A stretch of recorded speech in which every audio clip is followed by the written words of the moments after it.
이번 영상은 리딩 지저스 3권의 6번째 수업으로 잠언서를 살펴볼 것입니다. 특별히 잠언에서 말하는 지혜의 참된 의미는 무엇인지, 우리는 잠언의 말씀을 어떻게 바르게 이해하고 적용할 수 있는지에 대해 알아보겠습니다. 하루 강아지 법 무서운 줄 모른다. 고생 끝에 낙이 온다. 우리에게 익숙한 이런 속담과 격언에는 우리 사회의 통념이 쉽고 명쾌하게 표현되어 있습니다. 그래서 우리는 자연스레 문장을 외우고 실생활에서 사용하곤 하죠. 같은 문화권에서 사용되는 속담이나 격언은 대체로 그 의미가 명확합니다. 하지만 다른 문화권에서 사용되는 속담이나 격언은 그 해석이 까다로운 경우가 많습니다. 성경의 잠언도 마찬가지죠. 잠언 말씀은 대체적으로 기억에 잘 남지만 그 의미를 항상 명료하게 이해할 수 있는 것은 아닙니다. 어떻게 하면 잠언 말씀을 바르게 이해하고 적용할 수 있을까요? 이제부터 함께 그 방법을 알아보겠습니다.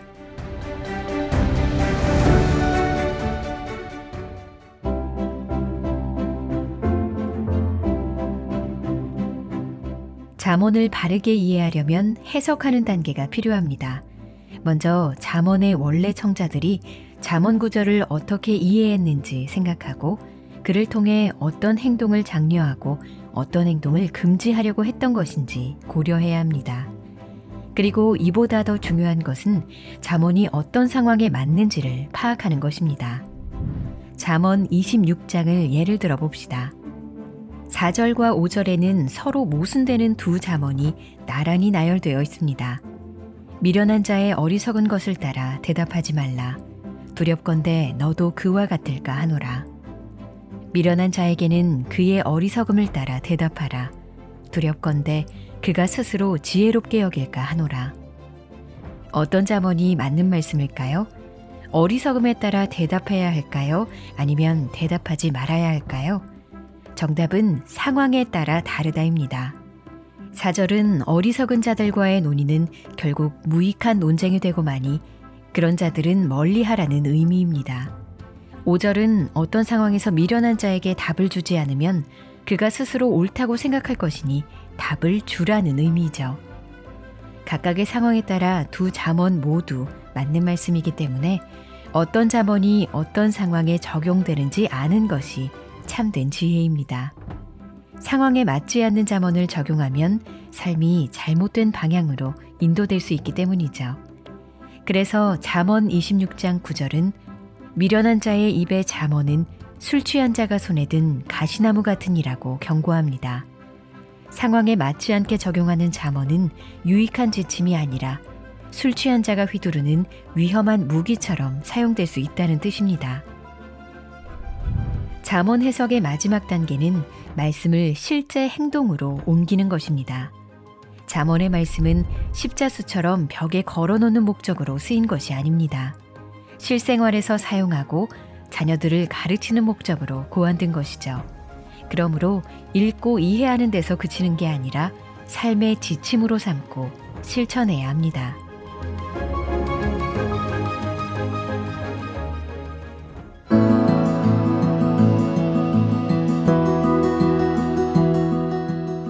본문 1장 1절에서 7절은 잠언의 서론이며 핵심인 중요한 부분입니다. 우선 1절은 잠언서 전체의 제목이 되고 2절부터 6절은 잠언서의 목적을 알려줍니다. 그리고 7절은 잠언서의 핵심 주제를 제시해주죠. 1절은 잠언의 화자를 다윗의 아들 이스라엘 왕 솔로몬이라 소개합니다. 비록 솔로몬이 잠언서의 전체를 쓰지는 않았지만 다윗이 시편의 전통적 정상에 서 있듯 솔로몬은 지혜의 전통적 정상에 서 있기에 이것은 적절한 제목이라고 할 수 있습니다.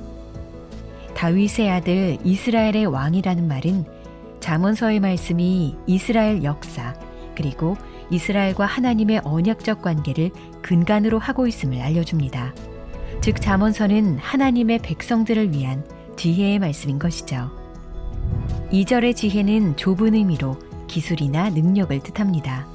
여기서 지혜는 생존을 위한 기술로 개미가 여름에 먹을 것을 준비하는 것이나 숙련된 재봉사가 옷을 만드는 기술 등으로 표현될 수 있습니다. 그리고 잠언은 하나님과의 관계, 이웃과의 관계, 자녀와의 관계, 세상과의 관계 등에 대해서도 가르칩니다. 잠언 말씀에 따르면 이러한 관계의 기술은 그저 얻어지는 것이 아니라 익히고 배워야 하는 것입니다. 또한 지혜는 보다 넓은 의미에서 우주 전체의 질서를 가리키기도 합니다. 이는 자연 법칙으로 불리는 물리적 질서뿐 아니라 사회적 질서와 도덕적 질서 등을 포함합니다. 잠언서에서 말하는 지혜로운 사람은 하나님께서 지으신 이 세계에서 교훈을 얻고 하나님의 질서와 조화를 이루는 삶을 살아가려고 합니다. 2절의 훈계는 질서 잡힌 교육이나 가르침을 의미합니다. 이것은 주의 깊게 들어야 할 무언가를 뜻하며 법과 평행을 이룹니다. 어리석음이 자연적으로 발생하는 것과 달리 지혜는 토라, 즉 언약 공동체의 가르침에 귀 기울이는 행위를 통해 옵니다. 말씀에 기반한 배움을 통해 지혜를 얻는다는 사실은 2절 나머지 말씀을 통해 명확히 드러납니다. 이후 3절에서 5절은 2절 상반부의 말씀을 설명하고 6절은 2절 후반부의 말씀을 확장합니다. 잠언서 전체의 핵심은 1장 7절에 요약되어 있습니다. 여호와를 경외하는 것이 지식의 근본이거늘 미련한 자는 지혜와 훈계를 멸시하느니라. 이 내용은 잠언서의 마지막 부분에서 오직 여호와를 경외하는 여자는 칭찬을 받으리라고 또 한 번 언급되죠. 시작했던 말씀과 똑같은 말씀으로 가르침을 끝마치며 잠언은 여호와를 경외하는 것이 지혜의 시작일 뿐 아니라 마지막이라는 것을 강조합니다. 그렇다면 여호와를 경외하는 것이란 무엇일까요?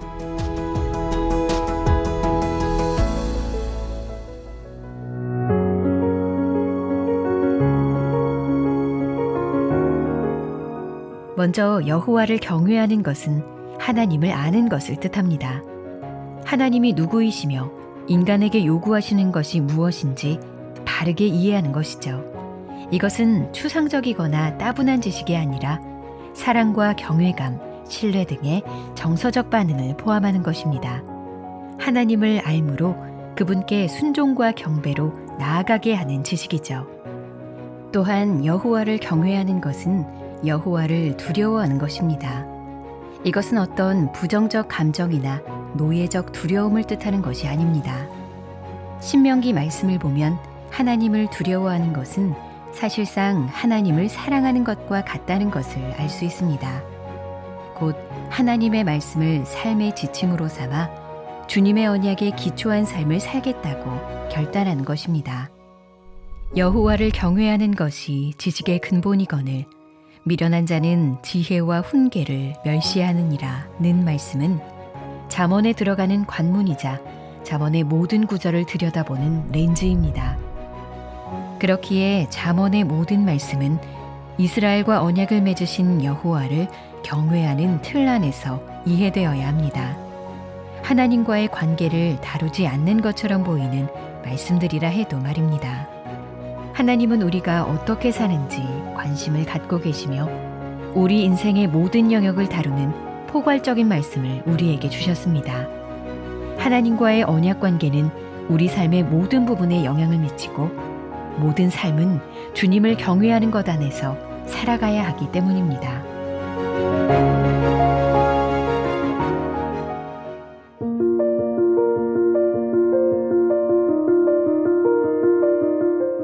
우리가 잠언을 읽을 때 기억해야 하는 점이 있습니다. 그것은 바로 잠언이 절대적 사실을 약속하는 말씀이 아니라는 것입니다. 예를 들어 마땅히 행할 길을 아이에게 가르치라. 그리하면 늙어도 그것을 떠나지 아니하리라는 말씀은 좋은 부모가 되면 자녀들이 자동적으로 잘 자랄 것이라는 약속이 아닙니다.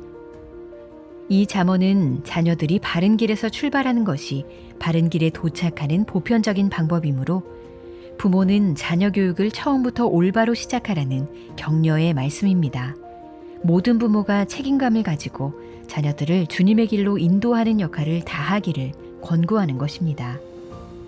다른 예로 의인의 집에는 많은 보물이 있어도 악인의 소득은 고통이 드느니라는 말씀은 경건함이 번영과 성공을 이루기 위한 가장 확실한 방법이라는 뜻으로 들리기도 합니다.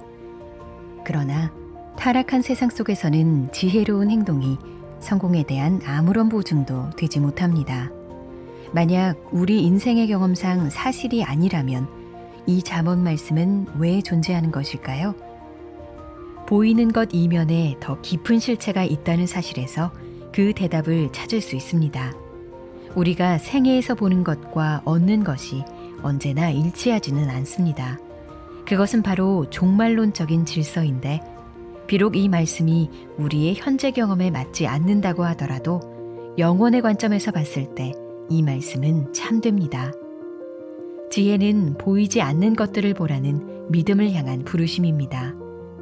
참된 지혜란 하나님의 공의가 온전히 성취될 날을 소망하며 영원의 관점에서 이 세상의 경험들을 바라보는 것입니다.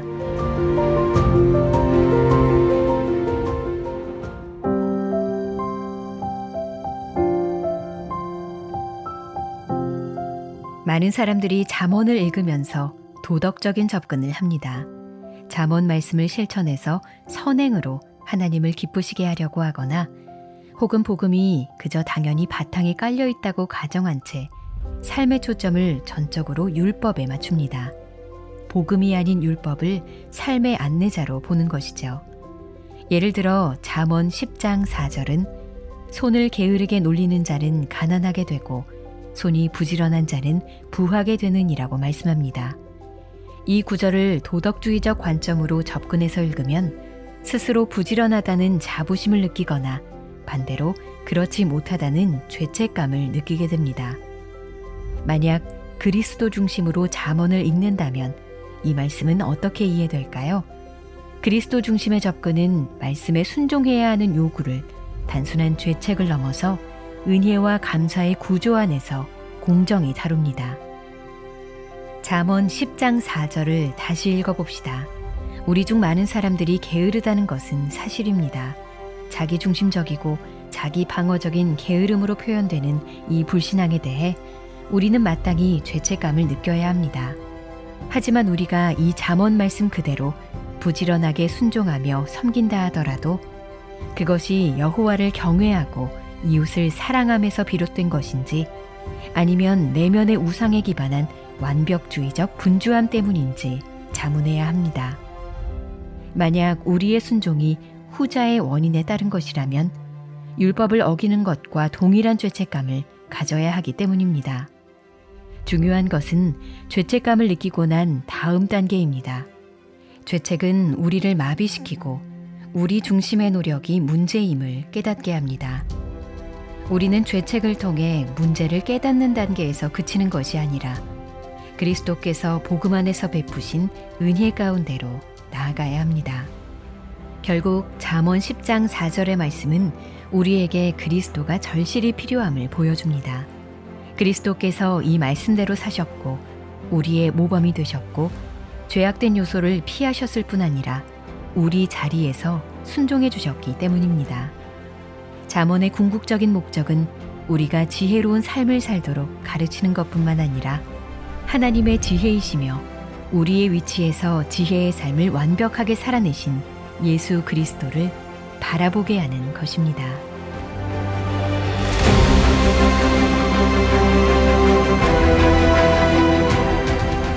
예수님은 우리에게 복음 안에서 하나님의 지혜가 되십니다.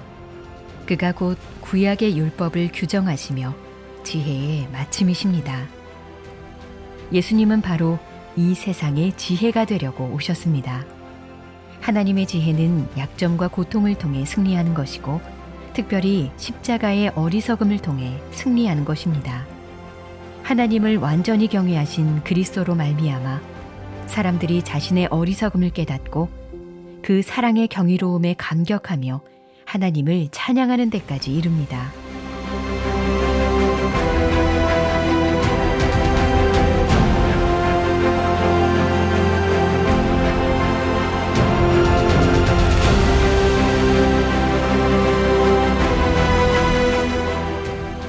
다음 영상은 리딩 지저스 3권 그 마지막 수업을 담았습니다. 하나님이 주신 인생의 참된 의미와 아름다움을 전도서와 아가서의 메시지를 통해 함께 살펴보겠습니다.